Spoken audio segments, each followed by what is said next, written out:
All right, let's jump right in. Today, we're talking about something that's way more than just a business buzzword. It's become a critical survival skill. We're talking about organizational agility and how you can literally build the ability to adapt right into your company's DNA. And this quote just sums it all up, doesn't it? The days of having a predictable, comfortable 5-year plan are pretty much over. It doesn't matter if it's new tech, a surprise competitor, or a wild shift in the market, change is the one thing you can actually count on. So here's the billion-dollar question. When everything is constantly in motion, how is it that some companies seem to just get stronger, while others, even huge, iconic brands, just vanish? The answer isn't about their size or their history. It's all about agility. And make no mistake, the stakes could not be higher. This isn't just about getting ahead anymore. It's literally about staying in the game. You either build the capacity to evolve or you risk becoming a footnote in a business textbook. I mean, we've all seen it happen, right? We've watched these corporate giants, companies that seemed absolutely invincible, just completely fall apart because they were too slow, too stuck in their ways to react. And these two names say it all. They're powerful warnings. Blockbusters saw Netflix coming from a mile away, but they just couldn't let go of their brick-and-mortar stores. And BlackBerry, they owned the corporate world, but they totally whiffed on the shift to apps and touchscreens. Their stories are proof that what made you successful yesterday might be exactly what holds you back tomorrow. Okay, so how do you make sure your company doesn't become the next cautionary tale? Well, it starts by getting super clear on two key ideas that people often mix up, but are actually very different: change management and agility. So first up, you've got organizational change management, or OCM. The best way to think about this is as a specific toolkit for a specific project. You're rolling out a new software system or you're merging two departments. OCM is the set of plans and processes you use to manage the human side of that one single transition. And managing that people side is unbelievably hard. I mean, check out this number. It's pretty sobering. Study after study shows that a staggering 70% of big change projects fail. And why? It almost always comes down to people, employee resistance, poor communication. It's why having a good OCM toolkit is so vital. But then, there's agility. And this is the bigger game. This isn't a project with a start and a finish line.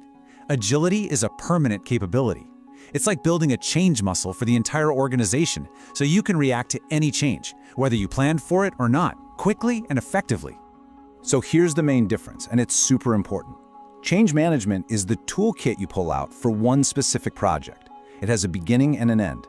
Agility, on the other hand, is the capability of the organization itself. It's an ongoing state of readiness.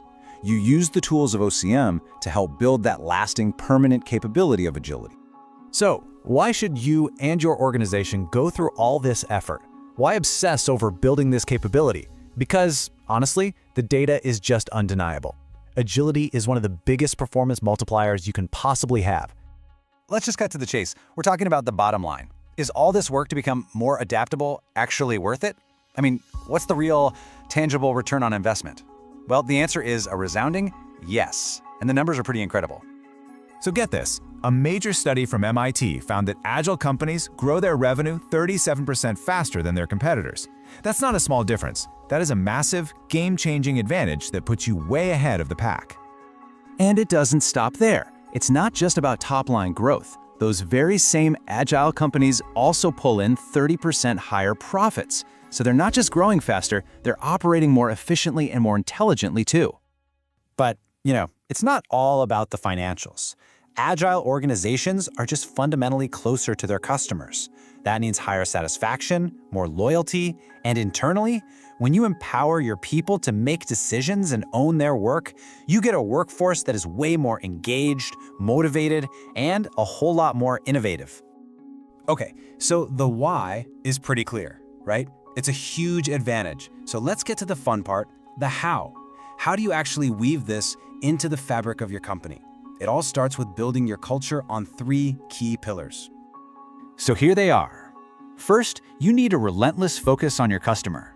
This means your big decisions aren't made in a boardroom vacuum. They're driven by what your customers are actually telling you.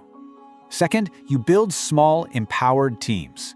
You break down those slow, clunky silos and create nimble, cross-functional groups that have the authority to get things done fast.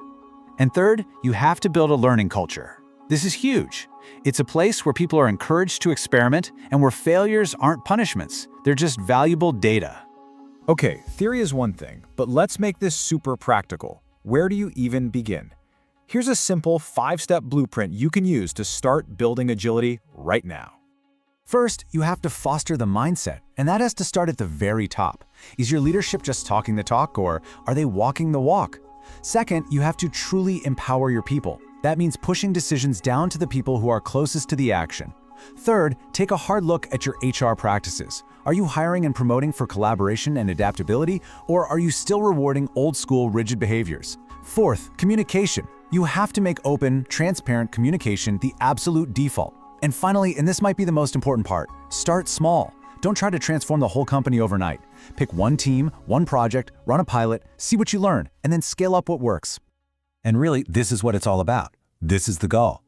It's not about being able to perfectly predict the future. Nobody can do that. It's about building a company that has the confidence and the skills to look at all that uncertainty and just say, bring it on. That culture of readiness, that's the ultimate advantage. So, as we wrap up, I'll just leave you with this one question to think about. Take a good, honest look at your own organization, your teams, your culture, your processes. Is it built to evolve, or is it designed to resist change? Because the answer to that question will probably determine your future.